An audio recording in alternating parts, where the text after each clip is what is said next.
Hey, Tigashire. How are we all doing, guys? Man, it's lovely out here. You know, everything changes when it starts to rain. This is so amazing. And I love the rain. Honestly, I can sleep all day when it's raining. I can sleep all day for sure. How are we all doing? Guys, how are you doing? Thank you so much for joining me once again on this, on the vlog. Today I have another sensitive one that I think it's necessary for us to discuss. And so, yeah, let's just jump straight into it, right? So I apologize if the video gets a little bit too long because I'm talking about building the future and why relatives don't own your future. So thank you very much for joining me. And this morning I wanted to speak to you about, usually, as usual, the story that is destroying dreams, but destroying dreams in silence. Kacherwere kabuda munevanu vedu, a disease that has broken many African spirits long before poverty ever did. It's a soft disease, you guys. It's dressed in a disguise, you could say, in the warmth of family, you know, in the illusion of loyalty. And then it's sealed nicely with guilt. It's called the belief that your relative own your future. I have seen it, guys. I've seen it. You know, if you stay in Harare and you have relatives in the rural area, or if you are in London or abroad and you have relatives in Zimbabwe, I have seen it, you guys. Not from living abroad, of course, but from actually watching, from listening, and from observing those who actually did. I've seen men and women who left Africa with empty pockets, but full of hearts. You know, they carried with them their collective hope, the village dreams, the family promises, the silent vows, whispered by mothers under those stars, manero garapasi, uchirairwa, uchinzizoni, go my child, go abroad. And when you are there, don't forget about us. But what happens when the weight of that dreams becomes too heavy? And that is the question we need to answer in this video. What happens when helping everyone else means you never build anything of your own? That is the question we need to answer as well in this video. Here's why you must wake up before your own future is auctioned in the name of family. Now, guys, I want you to understand that Ubuntu, as we know it, has built communities around Africa for sure, no doubt about that. And in Africa, we are raised under this Ubuntu. And I am because we are. It's beautiful. It's a powerful philosophy. But sometimes Ubuntu, without boundaries, becomes almost like slavery, if you will. And here's how it starts. Let me just paint a picture for you. You get your first job in the diaspora. And before you can even pay your rent, someone back home sends you a small message. I mean, that just begins. Look at this. Look at this. Look at this, guys. Watch the screen. My child, only you can help us. It sounds like love, right? It sounds like duty, right? Deep down, a trap is being laid. One that demands your sacrifice, not your success. Think about that. Our people are taught to give before they can actually build.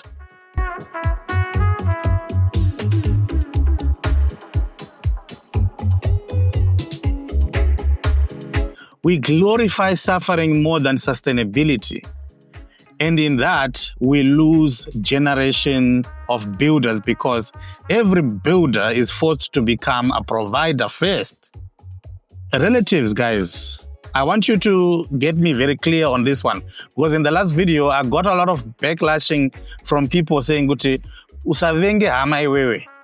I want you guys to understand that relatives don't mean harm. But most of them don't see your vision. They don't share the same sentiments that you are trying to build as you have them. They only see money. They only see my dollar.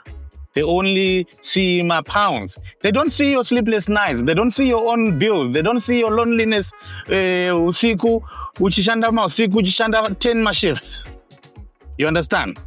All they see is the status share when you go to a party, more record to my video, and then you post those ones there. And when they see them, the pictures that paint money, the pounds, the dollars.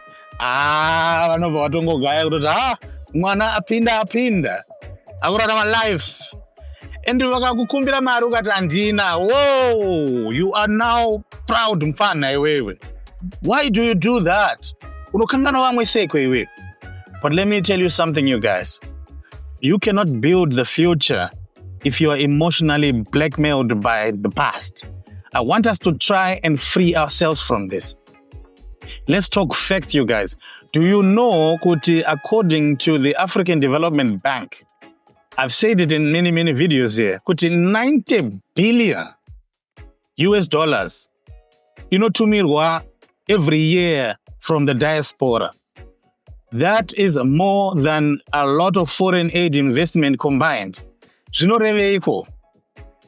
Most of that money does not build anything that lasts. You guys. It buys temporary relief. It pays for school fees. I get it. Funerals, I get it. Groceries, I get it. Lobola, I get it. It pays for emergencies. And to make things worse, you guys, all those things I've just mentioned, they are never ending.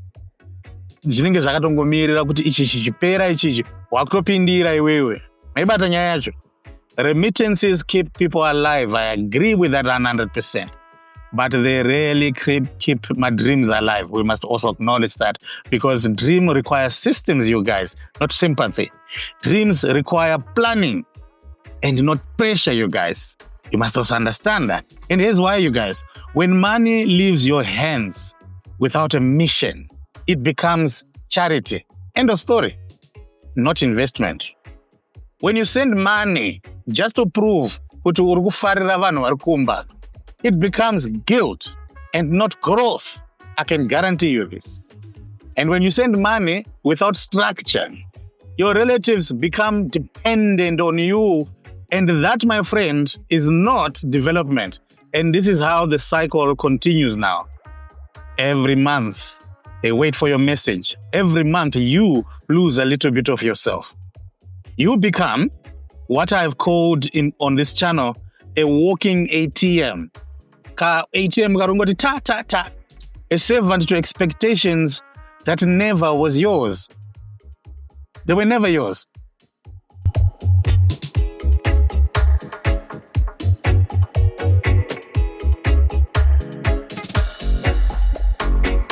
Let me explain a little bit, guys. So, because maybe I'm coming out a little bit strong, let me just explain a little bit. Guilt is one of the most powerful tools that keeps Africans trapped in emotional debt. You must understand this. You start feeling like you owe everyone who once helped you. Angolo vako vakamboku urera vakakuchinja manapkin kumusha. Vanoramba vachidzoka kwauri vachikuudza kuti pati wewe mfana iwewe inda uchidaiso iwewe. Iwewe mfana iwewe usazodhiba ka iwewe. Mai vako pavakurwara ndinda kuchinja manapkin. Guilt. Panouya imwe relative. But kumfana mukangano remfana wewe vakashaika school fees dzitakaunganidza kamari paipai. Makangano remfana iwewe. Guilt. Panouya my neighbor. Ko iwe mfana iwewe. Ko wakutoti dhibha. Wakangano here kuti gore rerere nzara pamba penyu paita rufu paipai dzitakamira kaisisi. Guilt. Your uncle who paid bus fare, your auntie who gave you food, your cousin who prayed for you. When you ask for something, or when they ask for something, you say yes, even when you know very well kuti hauna. And to make matters worse, it breaks you. You can be thankful without being trapped. You can love your family without losing yourself. Some of you watching this video right now are financing lifestyles that are killing your own destiny. Urukutotumira mari kudheni. Bururu wako, hama yako, cousin yako, mning'ina mkoma. Arukutorarama ka life. Ni mari yako yo. Ni mota yako yawakatumira. Ni zvinhu zvawakatumira yo.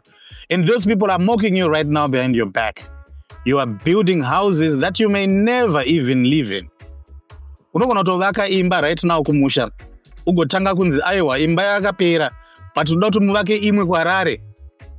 Anditi, uchagara imba ipi yacho? You are buying cars right now that you may never drive down here. Why is this like this, you guys? Because you want to be called the good one. But good doesn't build legacy. Discipline does. Guys, why your future is not a family project, I want to just explain this a little bit because we need to look at it deeper.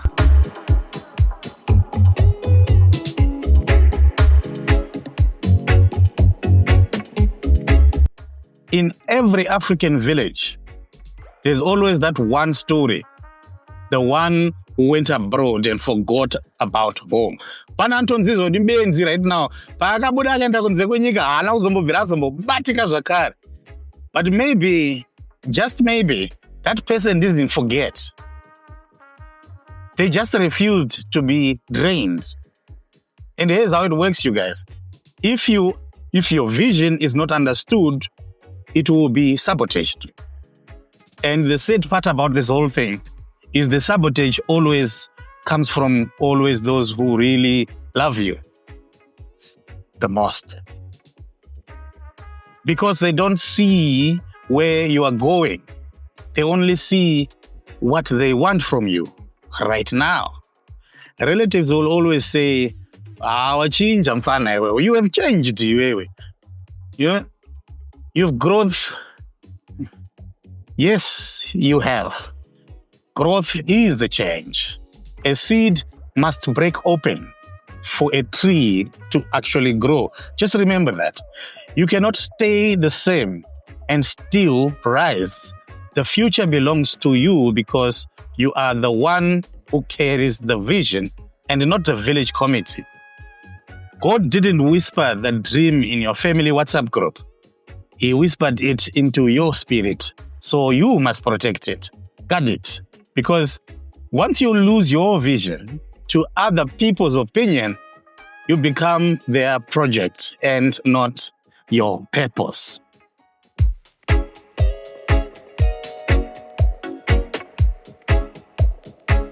Here's something that many of people don't talk about. In most African countries, the diaspora contributes up to 10% of the national GDP. Did you know that, you guys? Yet most of it is funding consumption and not creation. Let me give you an example.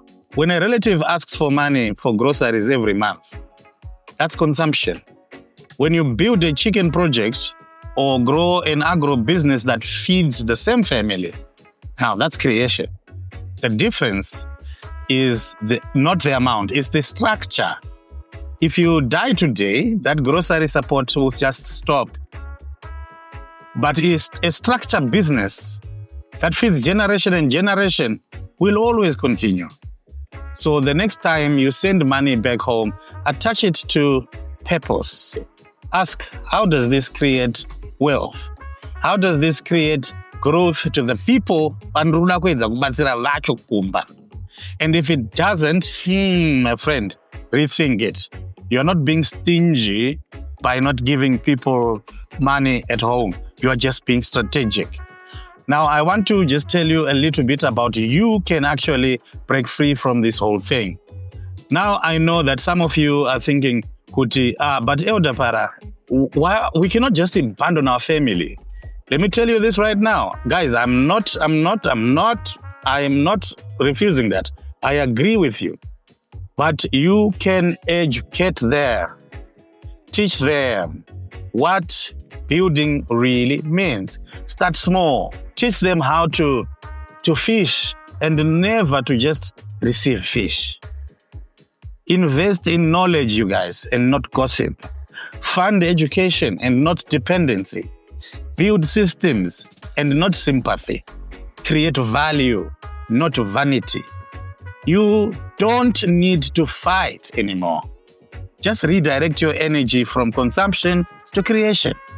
Soon, even your relatives will see the difference because results speak louder than explanations. And when you're saying, kana vakuzotivo manje pamberi apo, you have changed iwewo. Yes, sir, my guru. Yes, Sekuru, I have changed so that I could build something that outlives all of us. Tinogadzira zvinhu zvinosiya zvichifadza dzinzarese. Now, before I wrap up the video, guys, I want to give a small warning. If you don't own your dream, others will run it to the ground. Not because they hate you, but because they don't understand your vision, the weight you've been putting into that vision. The relatives will push you to build houses where you will not be able to live. They will push you to marry for status and not peace. They will push you to chase what looks like good on paper, but not align with your own destiny.